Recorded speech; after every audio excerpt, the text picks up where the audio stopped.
The Tongva are an indigenous people of California from the Los Angeles Basin and the Southern Channel Islands, an area covering approximately 4,000 square miles, 10,000 square kilometers.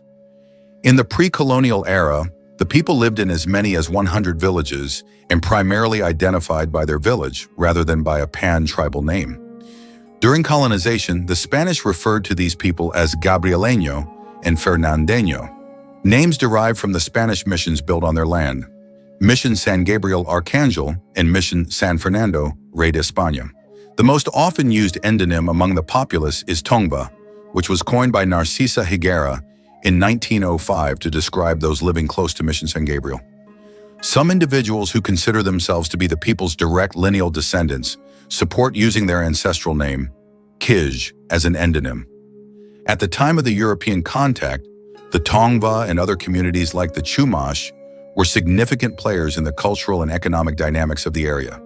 Through the use of teats, or plank-built canoes, they had established a vast trading network. According to their creation legends, their indigenous worldview, which centered on food and material culture, saw humanity as a single thread in a web of life. The Tongva language, which belongs to the Takach subgroup of the Uto-Aztecan language family, evolved into many dialects spoken by various tribes over time. 5 or more of these languages could have existed, at least 2 on the mainland and 3 in the southernmost Channel Islands. Spanish explorer Juan Rodriguez Cabrillo made the first European contact in 1542 when he arrived at Santa Catalina and was met by canoeists. Because of the numerous smoke fires they observed, Cabrillo and his men dubbed the enormous bay on the peninsula Bahía de los Fumos, Bay of Smokes, when they visited there the next day. The Native Americans preserved their fish by smoking it. Most people think this is San Pedro Bay, which is close to modern-day San Pedro. Catholic missionary Junipero Serra founded Mission San Gabriel in 1771 as a consequence of the Gaspar de Portola land trip in 1769. The Spanish started a period of forced displacement and virtual servitude of the peoples under the mission system in order to obtain their labor. Furthermore, the Old World illnesses that were common among the colonists were introduced to the Native Americans. The Tongva culture and lifeways collapsed quickly as a result of high mortality diseases that the Native Americans experienced because they lacked learned immunity.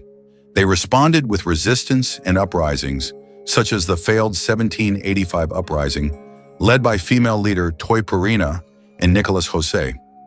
Mexico secularized the missions after gaining independence from Spain in 1821. They compelled the Tongva to adapt and sold the mission properties, or ranchos, to wealthy ranchers. During this time, the majority became refugees without land. After the Mexican-American War, California was given over to the United States in 1848. Between 1851 and 1852, the U.S. government committed to 8.5 million acres, 3.4 million hectares of land for reserves with the signing of 18 treaties. Nevertheless, the Senate never approved these accords. The U.S. had engaged in negotiations with individuals who were not Tongva representatives and lacked the power to give up their territory. A large number of Tongva and other indigenous peoples were targeted for detention during the subsequent American occupation. Unable to pay penalties, they were forced to work as slaves under a system of legalized slavery to make room for more Anglo-American settlers, who by 1880 had taken over as the region's majority. The Gabrieleño, who by this time officially identified as Mexican-American, were the subject of an extinction myth in the early 20th century. Nonetheless, until the 20th century, a close-knit group of individuals continued to communicate with one another between Tejon Pass and San Gabriel Township. Following an antagonistic split on the issue of constructing an Indian casino, 2 of the groups, the Hyphen and the Slash group, were established. In 1994, California acknowledged the Gabrielino as the Aboriginal tribe of the Los Angeles Basin. The federal government has not recognized any Tongva-represented organized entity as a tribe. Self-identified Tongva descendants have been deprived of a land basis in the Tongva traditional homeland and are unable to exercise ownership over Tongva ancestral relics and artifacts due to the lack of federal recognition. Over 1,700 persons claim partial ancestry or identified as Tongva in 2008. According to a 2013 study, there were around 3,900 members across the 4 Tongva organizations that had requested for government registration. To advocate for the return of Tongva homelands, the Tongva Taraksat Paksiavsha Conservancy was founded. For the first time in 200 years, the Tongva had land in Los Angeles County when a 1-acre parcel was restored to the Altadena Conservancy in 2022. Many other tribes in the area share territory with the Tongva. Historically, the Tongva territories comprised the coastal region of Los Angeles County, the northwest portion of Orange County, and off-lying islands. In 1962, Southwest Museum curator Bernice Johnson said that Orange County's Aliso Creek served as the southern frontier and that the northern boundary was somewhere between Topanga and Malibu, maybe around Malibu Creek. C. Hart Merriam came up with the term Tongva in 1905 after consulting a number of sources. Among them was Mrs. James Rosemeyer, née Narcisa Higuera, Gabrieleño, who resided in the vicinity of Bakersfield, close to Fort Tejon. It is evident from Merriam's orthography that the endonym would be pronounced Tongva. An older and more historically accurate name, according to some ancestors, is Kij, which was well documented by the Smithsonian Institution, Congress, the Catholic Church, the San Gabriel Mission, and other historical academics. The Tongva are descended from Uto-Aztecan-speaking peoples who traveled southwest into coastal Southern California 3,500 years ago from what is now Nevada, according to a number of lines of evidence. Archaeologist Mark Q. Sutton presented a concept in which the older Hokan-speaking residents were either displaced or assimilated by these migrations. Although this is debatable and uncertain among researchers, one source suggests that the Tongva may have occupied all of the regions currently identified with them by 500 AD. At least 4 languages were documented by the missionaries of Mission San Gabriel in 1811: Sibanga, Corbonamga, Guigitamcar, and Cocomcar. Mission San Fernando recorded 3 languages at the same time. Before the Spanish and Russians colonized what is now California, the Tongva were mostly recognized by the settlements that they were linked with: Topanga, Cahuenga, Tujunga, Cucamonga, etc. People from Yanga, for instance, were referred to as Yangavit by the locals, although they were listed as Yabit in mission records. Up to 100 communities were home to the Tongva. Tongva society revolved on villages, which were often made up of 1 or 2 clans. The distant ancestors of the Tongva most likely came together as a tribe in the Sonoran Desert between 3,000 and 5,000 years ago, and they spoke a language belonging to the Uto-Aztecan family. Within the Takach group, there is moderately deep variation. According to comparative linguists, the common Takach split into the Luiseño Juaneño and the Tongva Serrano around 2,000 years ago. This is similar to how European Romance languages differ from one another. Spanish missionary work may have had an impact on the more recent split of the Tongva Serrano group into the distinct Tongva and Serrano peoples. With abundant biological resources of acorn, pine nut, small game, and deer, the majority of Tongva land was situated in what has been called the Sonoran Living Zone. There were fish, marine animals, and shellfish along the shore. The dominant Tongva worldview before Christianization held that people were just one link in the chain of life, not the pinnacle of creation. Their origin myths demonstrate the reciprocal relationship of respect and care that existed between humans, plants, animals, and the soil. The Tongva believe that time is nonlinear and that ancestors are always in contact. When a Spanish explorer named Juan Cabrillo's expedition arrived at Santa Catalina in the Channel Islands on October 7, 1542, Tongva in a canoe met his ships. The first Europeans known to have had contact with the Gabrieleño people, Cabrillo and his crew, approached a wide bay on the mainland the next day and called it Bahía de los Fumos, Bay of Smokes, because of the numerous smoke fires they observed there. Most people think this is San Pedro Bay, which is close to modern-day San Pedro. Spanish colonization began with the Gaspar de Portola expedition in 1769, which was the first land encounter to reach Tongva country. Portola was joined by Junipero Serra, a Franciscan padre. Sarah established 4 missions in the 2 years after the trip, including Mission San Fernando in 1797 and Mission San Gabriel in 1771, which was renovated in 1774. The people who were enslaved in San Fernando were called Fernandeños, and those who were enslaved at San Gabriel were called Gabrieleños. Despite having distinct idioms, they did not differ significantly, and it's likely that there were up to 6 different dialects instead of the 2 that the mission's existence has made out to be common. The boundaries between the Fernandeño and Gabrieleño areas are mostly speculative, and it is unknown where the 2 tribes' customs diverge significantly. The larger Gabrieleño group included the islands of Santa Catalina and San Clemente, part of Orange County, and what is now Los Angeles County south of the Sierra Madre. Mission San Gabriel was built in 1771 under Spanish supervision. The missions were built by the Spanish colonists using slave labor from nearby communities.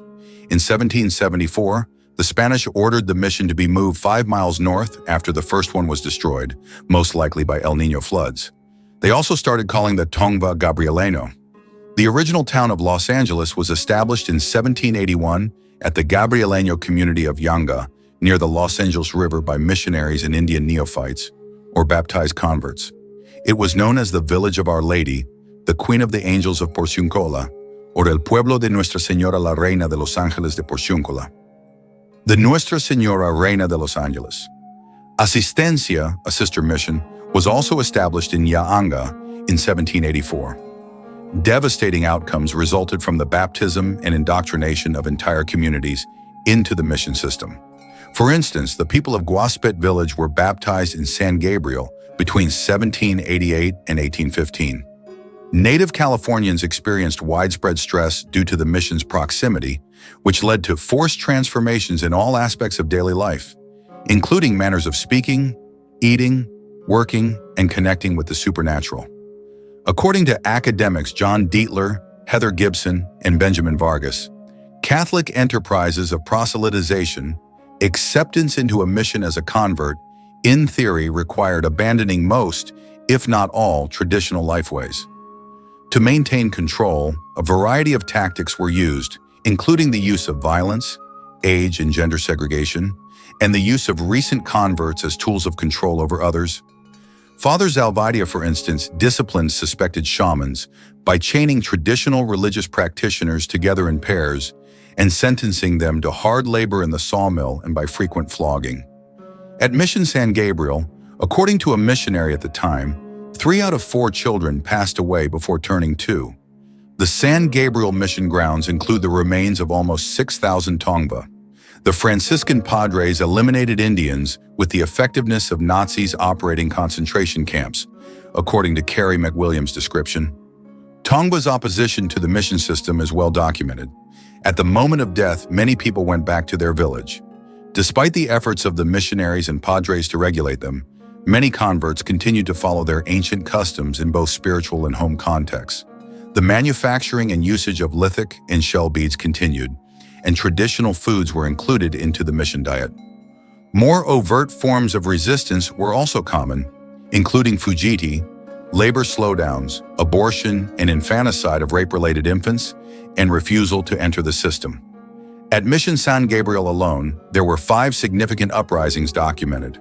Nicola Jose was an early convert who had 2 social identities, publicly participating in Catholic sacraments at the mission, but privately committed to traditional dances, celebrations, and rituals.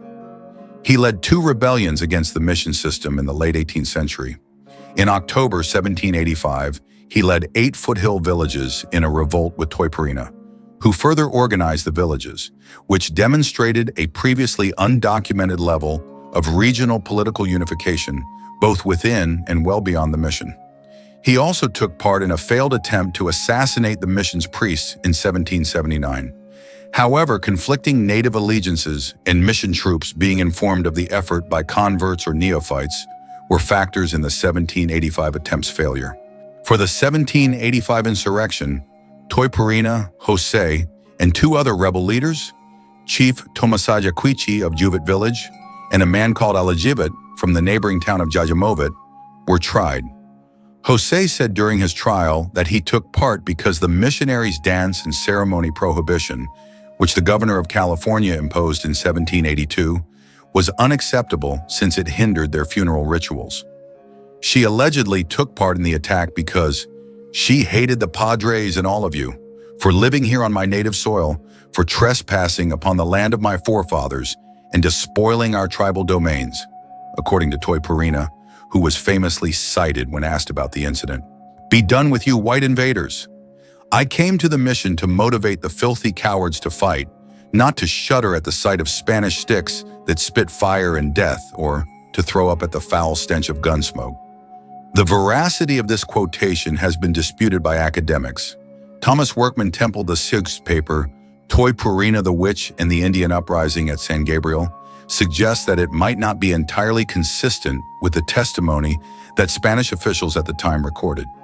She only said that she was angry with the Padres and the others of the mission because they had come to live and establish themselves in her land, according to the soldier who recorded her statements.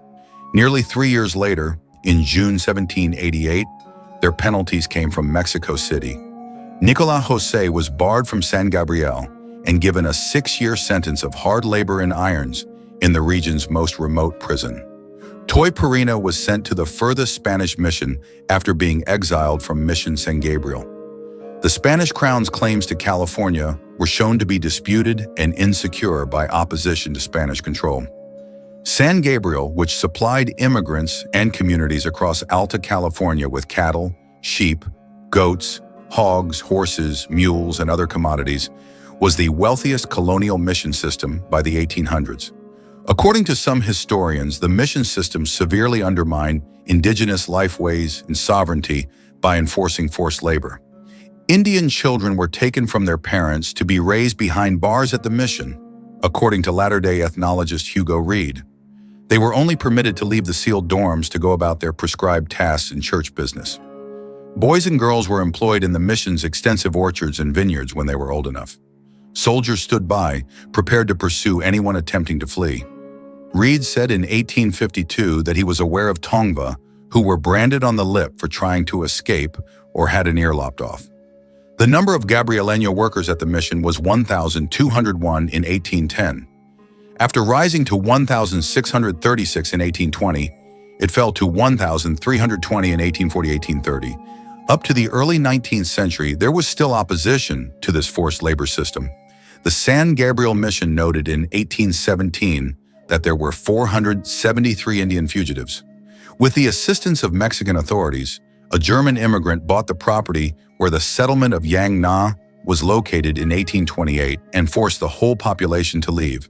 The Tongva inhabited the Santa Catalina, San Clemente, and San Nicolas Islands, as well as the majority of Southern California's most fertile lowland, which included a section of protected coastline with a temperate temperature and an abundance of food supplies.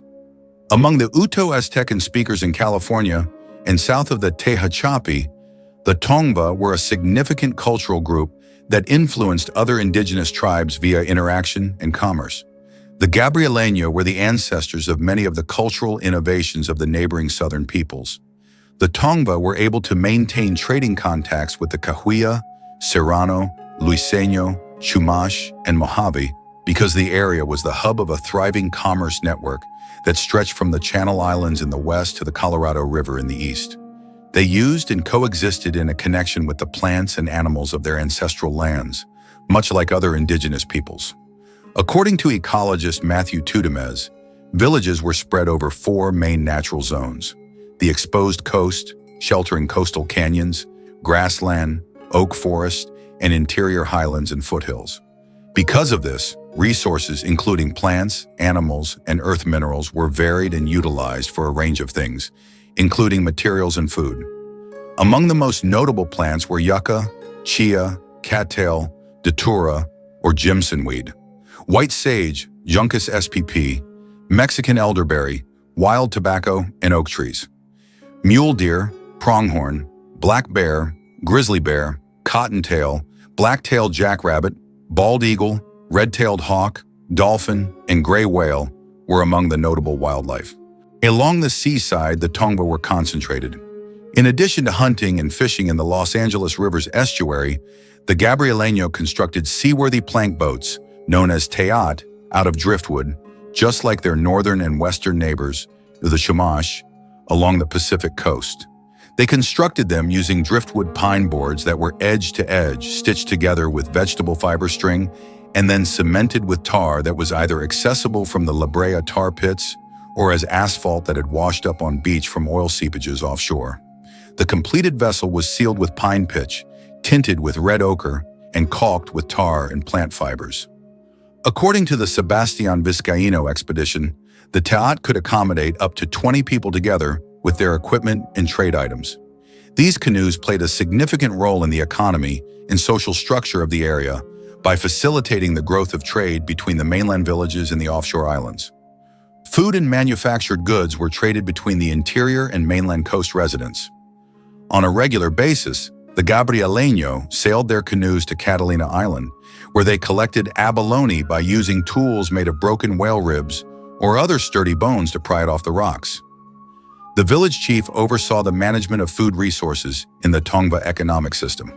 To supplement the community food reserves, the chief received a share of the daily harvest from hunting, fishing, or gathering. Families kept some food in reserve for use during hard times. Villages were situated where several biological niches on the land met, where there was easy access to drinking water, where there was shelter from the weather, and where there were productive regions. The Tongva were able to collect the plant products of 2 or more zones in close proximity by locating their settlements on these resource islands.